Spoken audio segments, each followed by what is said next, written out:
क्योंकि हर सूत्र का सिस्टम होता है। प्रकृति स्थित्य अनुभव प्रदेशास तद्विदेह, सूत्र बता दिए। फिर आद्यो ज्ञान दर्शनावरण लिखकर क्या कहा, सबसे पहले पहले वाले के बारे में बताएंगे, मगर यहां दो भेद बताए, दर्शन मोहनी और बताने लगे दूसरे का भेद। क्यों? इसलिए संधि नहीं तोड़ी गई है। देखिए चारित्र मोहनिया कषाय लिखा हुआ है, क्या लिखा हुआ है?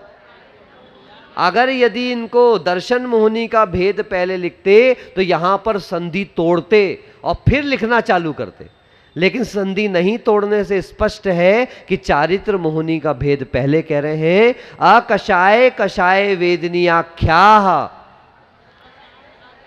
पहले अकषाय, देखो महाराज, पहले अकषाय कषाय वेदनीयाख्या, यानी अकषाय और कषाय के भेद से चारित्र मोहनी कर्म दो प्रकार का होता है, जिसको आप नो कषाय भी कहते हैं, कषाय और नो कषाय। महाराज जी ये तो मोहनी कर्म का भेद है, वेदनी नाम के पीछे क्यों लगा? कषाय वेदनीय और नो कषाय वेदनी, कौन बताएगा? बोलो भैया, कोई महापुरुष बताएगा? मोहनी कर्म का भेद नाम लिख रहे हैं कषाय वेदनीय, अकषाय वेदनीय, बोलो कोई बोलेगा क्या? अरे थोड़ा दिमाग लगाओ, चार कर्मों के नाम शुरू के गिनो, ज्ञानावरण, दर्शनावरण, वेदनीय और मोहनी। इससे स्पष्ट है कि मोहनी कर्म अपना प्रभाव देता है तो वेदनीय कर्म के दम पर देता है। यदि कषाय का उदय आया और साता वेदनी कर्म का उदय चल रहा है तो कषाय आपका नुकसान करने वाली, और यदि असाता वेदनी का उदय चल रहा है और कषाय का उदय आता है तो ये तूफान मचा करके रख देगी। इसलिए वेदनीय कर्म के सहयोग से कषाय अपना विशेष फल देती है, इसलिए इनके नाम में क्या रखाया गया है? कषाय वेदनीय, अकषाय वेदनी। और इसके अलावा ये कषाय जब भी होती है तो पूरे समय वेदन कराती, गुस्सा करो सामने वाले का तो जो होगा, खुद को देखो नथुने फूल जाएंगे, आंखें लाल हो जाएंगी, बिल्कुल है ना, शरीर पूरा तनतनाने लगेगा, तमतमाने लगेगा, पूरा शरीर दिखने लगेगा गुस्सा आ रहा है इस व्यक्ति को। जिसको मान कषाय होगी अपने आप सीना चौड़ा हो जाएगा उसका। कषाय लोप कषाय होगी, लार टपकती दिखाई देने लगेगी इसकी। जिसकी मायाचारी रहेगी उसकी आंखों में आपको कमीनापन दिखेगा ही दिखेगा, देख लेना, कहीं ना कहीं से टपक पड़ेगा, वो फटती है सारी चीजें, बिखर बिखर के दिखती हैं। तो ये हो गया आपका। फिर कह रहे हैं त्रिद्वि नव षोडश भेदाः, दर्शन मोहनी के 3, चारित्र मोहनी के पहले तो 2 भेद हो गए। कौन कौन से? अकषाय वेदनी और कषाय वेदनी। फिर भेद करेंगे तो अकषाय के 9 भेद और कषाय के 16, सब आप पढ़ चुके हो पूरे पूरे। दर्शन मोहनी के 3 कौन से पता है? मिथ्यात्व, सम्यक मिथ्यात्व, सम्यक प्रकृति मिथ्यात्व। चारित्र मोहनी के कषाय, नो कषाय, कषाय के अनंतानुबंधी, अप्रत्याख्यानावरण, प्रत्याख्यानावरण, संज्वलन, इनके भी क्रोध मान माया लोभ, ऐसे 16। और नो कषाय के हास्य, रति, अरति, शोक, भय, जुगुप्सा, स्त्री वेद, पुरुष वेद। और देखो नाम बता दे रहे हैं, सम्यक्त्व बोलिए, मिथ्यात्व और तदुभय। तदुभय कह देने से क्या हो गया? दोनों में सम्यक मिथ्यात्व। फिर अकषाय कषायौ, कहां से निकाला? देखो, सम्यक्त्व मिथ्यात्व तदुभयानी, ऐसा शब्द आया। और फिर उसके बाद उभयानी लिखने पर अ निकलेगा वहां से, तो अकषाय कषायौ, यानी अकषाय और कषाय, इनके भी भेद बता रहे हैं हम आपको। हास्य, रति, अरति, शोक, भय, जुगुप्सा, स्त्री वेद, पुरुष वेद और नपुंसक वेद, ये हो गए अकषाय के भेद। फिर कषाय के भेद क्या बता रहे हैं? अनंतानुबंधी, अप्रत्याख्यान, प्रत्याख्यान, संज्वलन, विकल्प से 4 प्रकार के ले लीजिए, क्रोध, मान, माया और लोभ। ये मोहनीय कर्म के भेद हैं। नारक तैर्यग योन, नारक तैर्यग योन, मानुष दैवानी। लो आयु कर्म के भेद सुन लो, नरक आयु, तिर्यंश आयु, मनुष्य आयु और देवायु। अब नाम कर्म के भेद पर आते हैं। सबसे बड़ी फैमिली, लेकिन ऐसी फैमिली एक बार चिल्लाओ ए भग जाती है।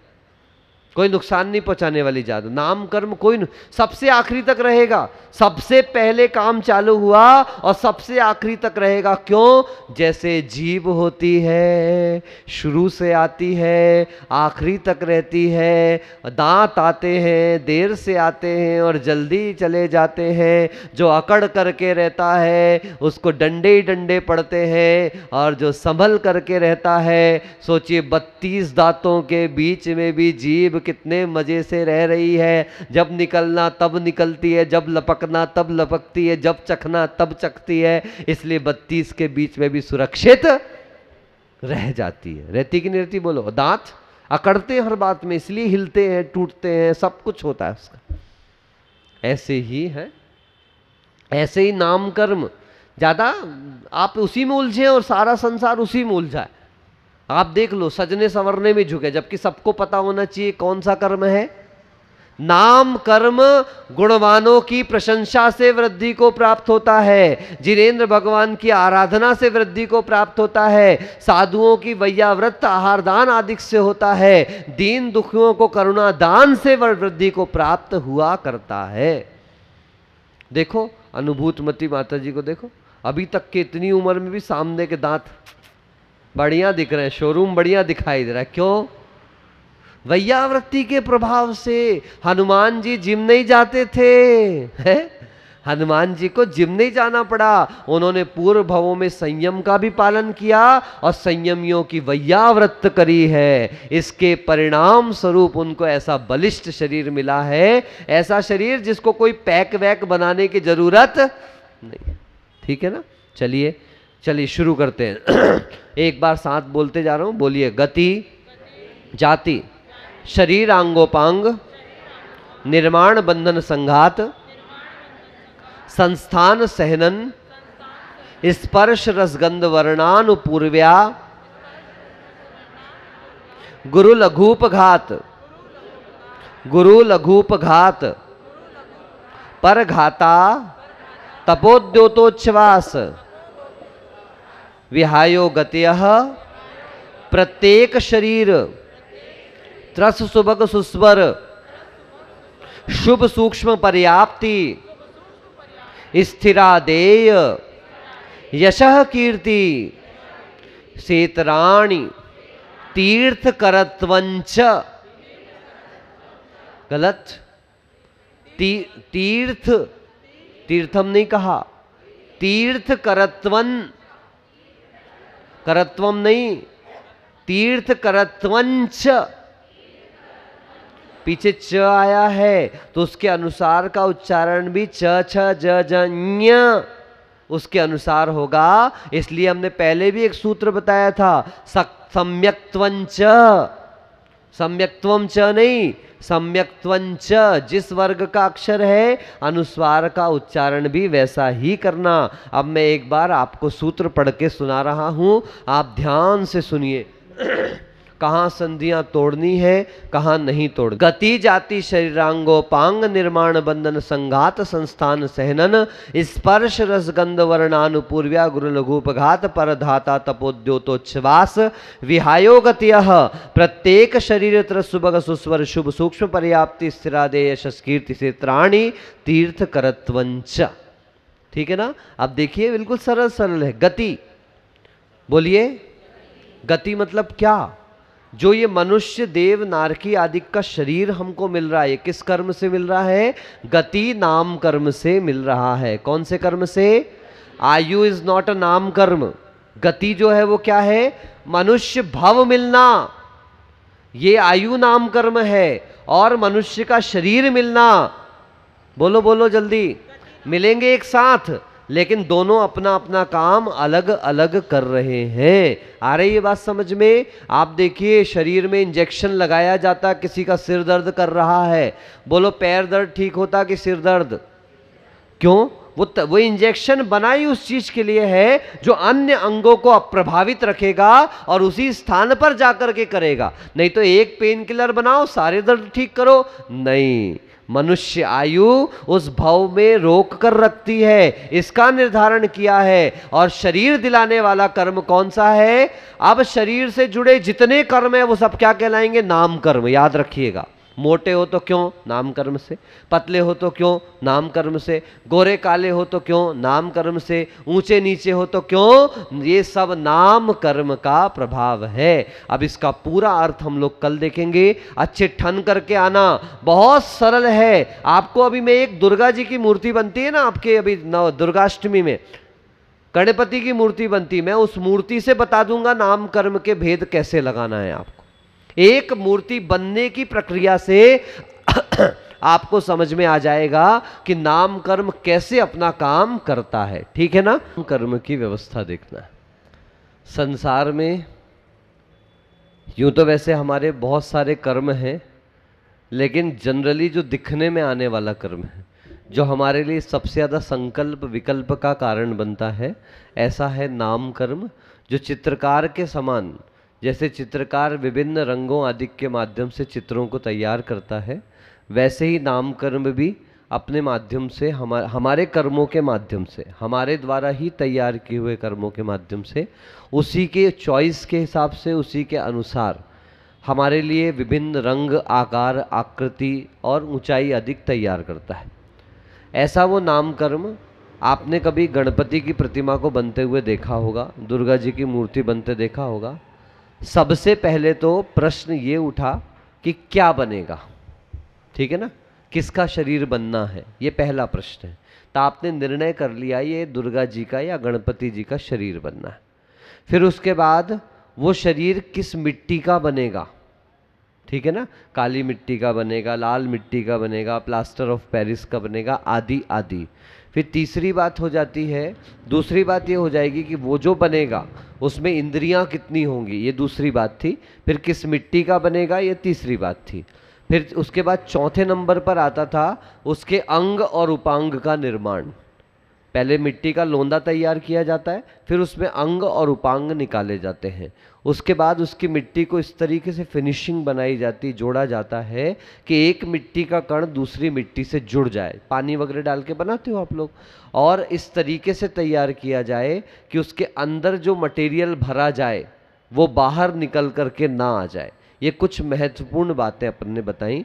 उसके बाद उसका आकार क्या रहेगा, कैसा आकार रहेगा, ठीक है ना, वो भी सब धीरे धीरे पता चलेगा। फिर उसमें किस प्रकार का क्वालिटी है उस मूर्ति की, उस प्रतिमा की, मतलब उसकी सहन शक्ति किस प्रकार की है, उसमें कैसा स्पर्श रहेगा, कैसा गंध रहेगा, कैसा उसका रूप वर्ण अधिक रहेगा, ये स्पर्श रस गंध वर्ण ये निर्धारित करेंगे। फिर आगे की और बहुत सारी चीज़ें जो हम मूर्ति बनाते बनाते देखेंगे। अब देखिएगा, सबसे पहला कर्म है गति नाम कर्म। बोलिए, बोलिए सभी लोग। गति क्या कर रहा है? मनुष्य, नरक, तिर्यंच या देव का शरीर जो दिलाता है वो कौन सा कर्म कहलाता है? गति। मैं आपको बता देता हूँ एक छोटी सी बात। अभी इसी में एक कर्म आएगा आनुपूर्वी। बोलिए, उसके भी 4 भेद हैं। मनुष्य गति आनुपूर्वी, नरक गति आनुपूर्वी, तिर्यंच गति आनुपूर्वी और देव गति आनुपूर्वी। ये शरीर जिस कर्म से मिला वो कहलाया मनुष्य गति नाम कर्म। इस शरीर में जिस कर्म से हम रहेंगे वो कहलाएगा मनुष्य आयु कर्म, ठीक है ना। और इस शरीर तक लेकर के आने वाला कर्म, जैसे मान लो आप देव से मनुष्य में आ रहे हैं, ठीक है ना, और देवों का शरीर छूट गया, मनुष्य का शरीर मिला नहीं, तो विग्रह गति में कौन सा शरीर है? कार्मण शरीर। याद है आपको, दूसरे अध्याय में देखा था हमने कि विग्रह गति में कौन सा शरीर है, आप ध्यान रखिएगा ना। मनुष्यों का कौन सा शरीर है? औदारिक शरीर। तिर्यंचों का कौन सा शरीर है? औदारिक शरीर। देव और नारकी का कौन सा शरीर है? वैक्रियक शरीर। ये बात तो पक्का हो गई। जो लोग पिछले नहीं आए उनको थोड़ा सा ये बना लीजिए कि 5 प्रकार के शरीरों में मनुष्य और तिर्यंच का औदारिक शरीर, और देव और नारकी का कौन सा शरीर? वैक्रियक शरीर। आहारक शरीर सिर्फ मुनिराज को किसी विशेष रिद्धि से होगा। कार्माण शरीर और तेजस शरीर हर जीव के साथ अनादिकाल से चल रहा है। तो हमारे पास मिनिमम शरीर होंगे 2, तेजस और कार्मण। मनुष्य तिर्यंच बन गए तो औदारिक जुड़ जाएगा, देव नारकी बन गए तो वैक्रियक जुड़ जाएगा, ठीक है ना। अब जब यहाँ से जीव का मरण हो गया देवों से और मनुष्य में जन्म नहीं हुआ, लेने के लिए जा रहा है विग्रह गति, तब उसके पास दो शरीर हैं, तेजस और कार्मण। पक्की हो गई ये बात। तो मैं प्रश्न ये पूछना चाह रहा हूं कि आत्मा का आकार क्या रहेगा, क्योंकि जब तक देव के शरीर में थी तब तक तो देव के आकार की थी, मनुष्य का शरीर भी मिला नहीं है, तो आत्मा का आकार क्या रहेगा। क्योंकि आत्मा के बारे में पहले ही आपको बता दिया कि आत्मा का आकार जिस शरीर में रहती है उसके समान हो जाता है। तो अभी आत्मा किस आकार में रहेगी, ध्यान से सुनिएगा। मनुष्य में जा रहा है तो उसके कर्म का उदय कौन सा, मनुष्य गत्यानुपूर्वी, बोलिए। इसका मतलब क्या, जा रहा है मनुष्य गति की तरफ, ध्यान से सुनिए, इधर जा रहा है मनुष्य गति की तरफ, लेकिन शरीर का आकार जब तक नया शरीर नहीं मिलेगा पूर्व के शरीर के अनुसार रहेगा। मतलब जो आकार देव अवस्था में था वही आकार किस कर्म ने बचा के रखा हुआ है, आनुपूर्वी कर्म ने, लेकिन ले किधर जा रहा है, मनुष्य गति की तरफ, इसलिए उसका कर्म का नाम क्या हो गया, मनुष्य गति आनुपूर्वी। अब आपको आपके व्यवहार का उदाहरण मैं देता हूं। सबसे पहले ले लीजिए पासपोर्ट, बोलिए, फिर उसके बाद टिकट और वीजा, बोलिए भाई।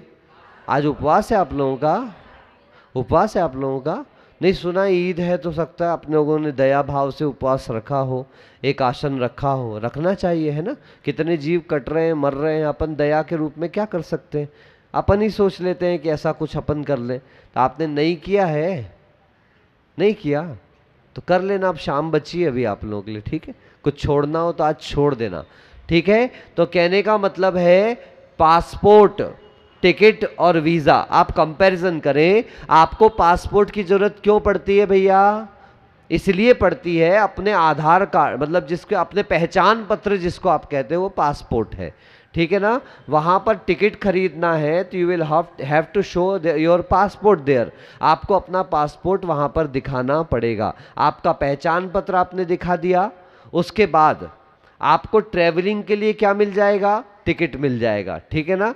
ट्रैवलिंग के लिए, ट्रैवलिंग के पहले इसकी कोई कीमत नहीं है और ट्रैवलिंग के बाद भी कोई वैल्यू नहीं है। तो ट्रैवलिंग के समय क्या लगा आपको, टिकट, और वहां पहुंच गए, अमेरिका पहुंच गए, न्यूयॉर्क पहुंच गए, स्विट्जरलैंड पहुंच गए। अब वहां पर पहुंच करके आप कैसे रह सकते हो, you must have a visa there, आपके पास में वीज़ा होना चाहिए, यानी वहाँ का रहने का प्रमाण पत्र। आप 3 महीने के लिए आए हो, आप 6 महीने के लिए आए हो, आप विजिटिंग वीज़ा से आए हो, आप टूरिज्म वीज़ा से आए हो, या फिर आप किसी औद्योगिक व्यापारिक कारणों से आए हो, बिजनेस वीज़ा से आए हो, ये सारी चीज़ें निर्धारित की जाती हैं।